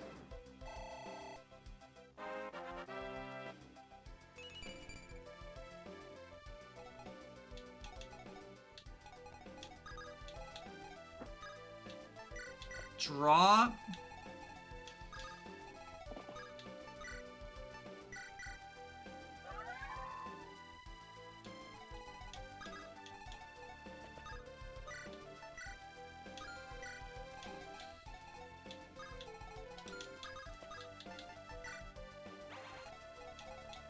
We'll go here.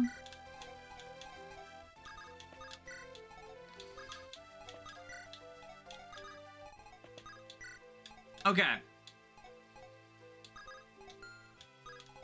We should be good.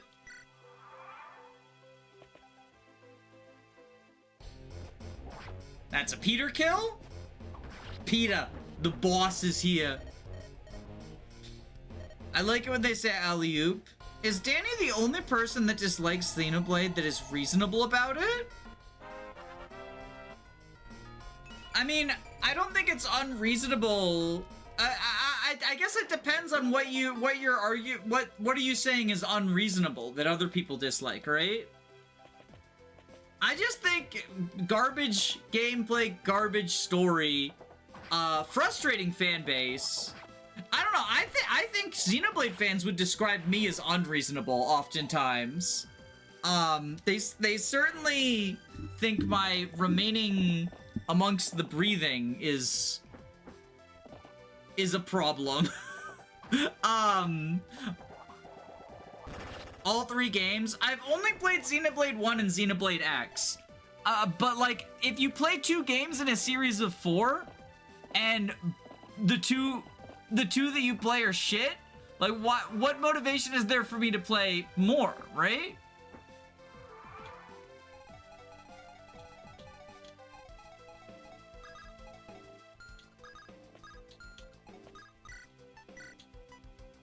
Well, 11 Sword U. Xenoblade 1 and 3 are cool. I don't like 2 and X. That sounds unreasonable. I'm not gonna act like I'm not unreasonable about some games.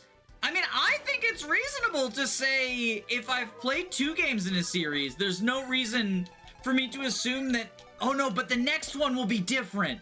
But the next one will be different. I think that's a reasonable assumption to make. Is that, you know, if you try, let's say hot dog, right? If you've tried hot dogs once, you didn't like it. Oh, well, maybe it just wasn't cooked right, right? So you try hot dog again, you still don't like it. How many times do you have to try a hot dog before it's reasonable for you to say, I don't like hot dogs? If your first impression is bad, why would you want more? Well, it wasn't even just my first impression. Again, I played 2 separate Xenoblade games. The first 2, 1 and X. And I gave 1 8 hours of my life before concluding, you know, I'm not enjoying anything in this.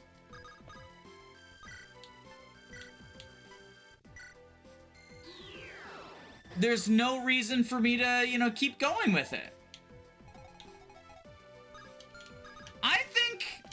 Honestly, I think you just want me to have a different opinion of the game than I have. Like, I don't think it's unreasonable for me to stop playing something that I dislike. Gamers seem to have this idea, right? Of like, you have to keep going. You have to get to the end before you can fully judge something, right? And like, to use an extreme example, if you take a bite of, you know, pie, and it tastes like human feces, and you say, damn, this pie is shit, I'm not gonna eat it. No reasonable person is going to say, well, you're not allowed to judge that. You only had 1 bite. You have to finish the pie before you can say that the pie was bad. You know, that's just not a reasonable take.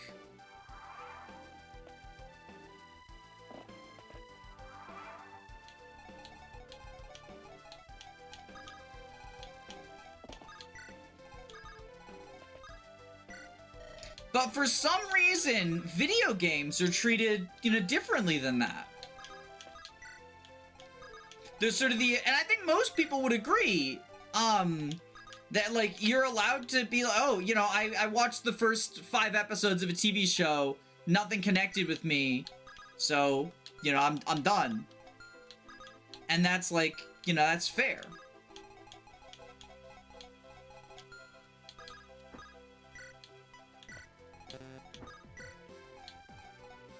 Or, you know, insert any number of, you know, other art forms, right?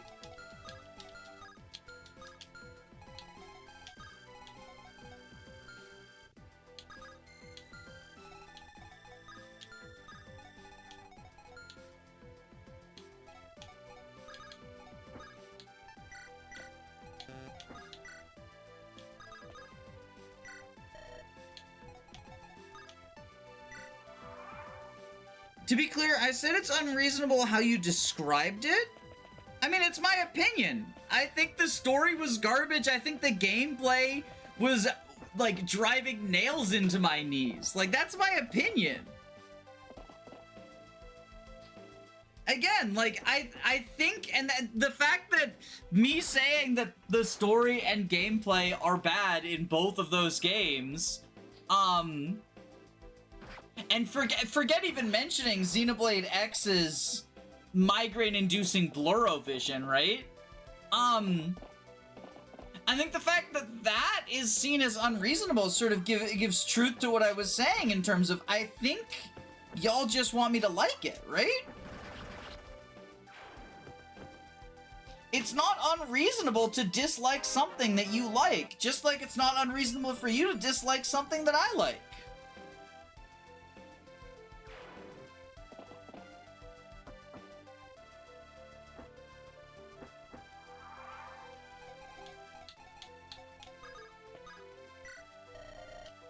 Let's leave that venture behind us.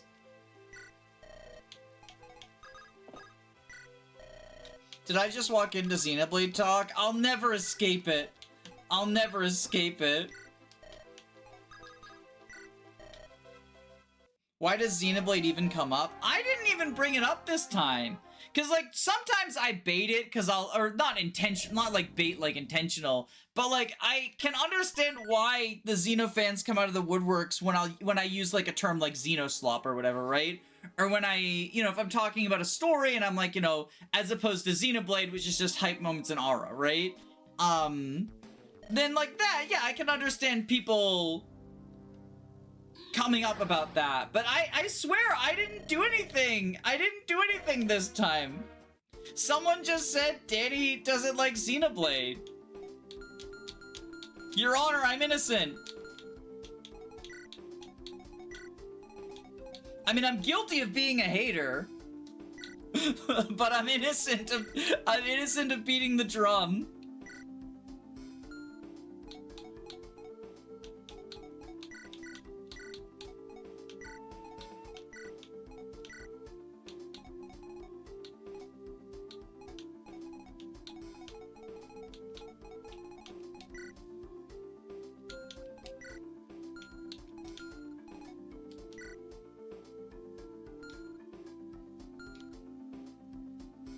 At least Three Houses discourse is related to Fire Emblem.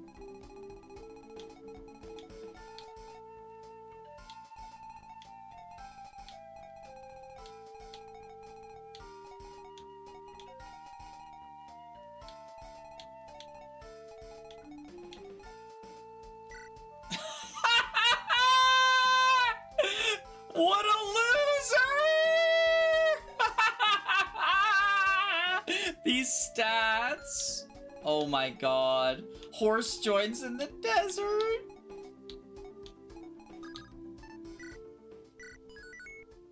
Can we deploy Ian? I thought Commander was a good unit. Let's at least take a look at Wilhelm, our boy. He only has 11 crit right now. I've been saving money for him. I've been saving money for you, boy. You're laughing. He has Provoke and you're laughing. Not yet. He gets it at level 20. Not 20 promoted. But, like, these stats. Y'all.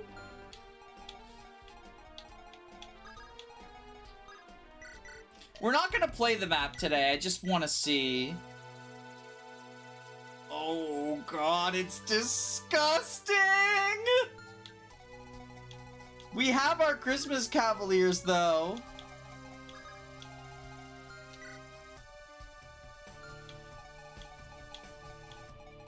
Deep Pockets is mid. I think mid gives it too much credit. Deep Pockets is bad. Don't say mid when you mean bad.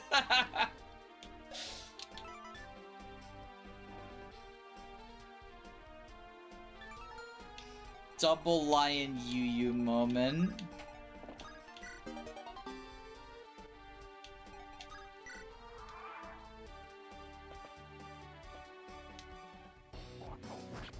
Oh, his palette actually looks pretty good.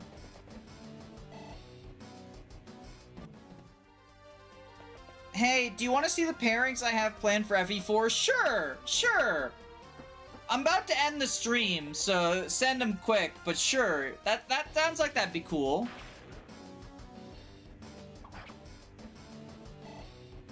Can the stream wait to end 6 minutes? I want to wish everyone a happy FE anniversary. You can do it tomorrow. The reason I want to end the stream now is because I have a stream planned for tomorrow. I have a stream planned for tomorrow, and I need to wake up early because I have therapy at 2. And then I'm seeing a movie at night. So if I want to stream, I have to stream in the morning.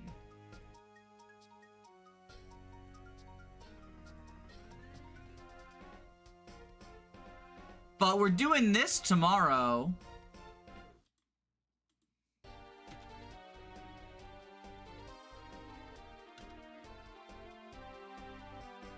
If I can find it. I thought I had it available I could show. My pairings are gonna be a Dean X substitute based, Ira X Azel, Lacus's Claude. Oh, that's interesting. Is that for B rank stabs on Nana? Sylvia substitute, Furry Lex, Bridget Do, Tiltu Lewin. Interesting. There's some cool stuff there. I might switch Do to Jamka for better stats on Faval.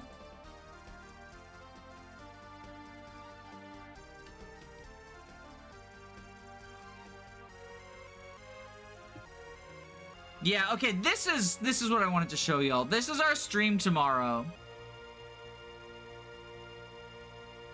This is tomorrow's stream. That's the only hint you're getting.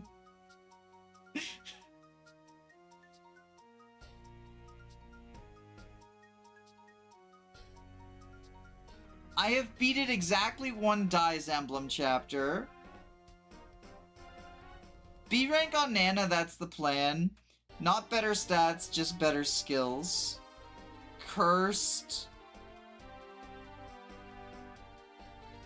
I have no idea what my kit was.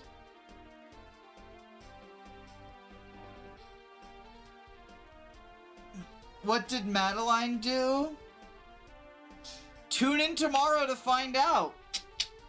Subscribe so you never miss another stream. Most normal 420 special. Yeah, do you like how I wrote it in MS Paint instead of using like a typing text? I think that's a cute touch. Anyway. See y'all.